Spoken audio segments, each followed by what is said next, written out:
Welcome to The Explainer. Okay, let's jump right in. Today we're tackling a massive economic concept, absolute advantage. Ever wonder why Saudi Arabia exports oil but Taiwan exports microchips? Yep, it boils down to absolute advantage.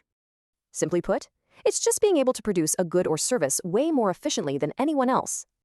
The legendary Scottish economist Adam Smith actually introduced this idea way back in 1776. His whole point? Don't try to make everything yourself. Nations should just specialize in what they do best. Let's scale this way down. Imagine you're doing a charity fundraiser with your friends Gina and Mike.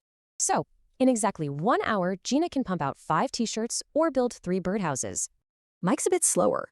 Since Gina produces more of both, she holds the absolute advantage across the board. But wait, what if Gina takes a printing class and Mike learns woodworking? Everything changes.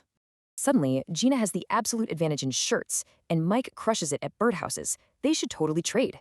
Zooming back out to the global stage, this is mostly driven by geography, tech, wealth, and education.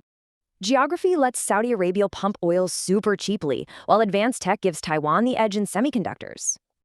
Now, you might be asking, how is this different from David Ricardo's comparative advantage? Well, absolute advantage is about sheer efficiency. Comparative advantage? That's about having a lower opportunity cost.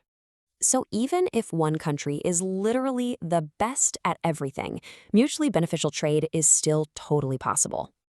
Which leaves us with a fun question.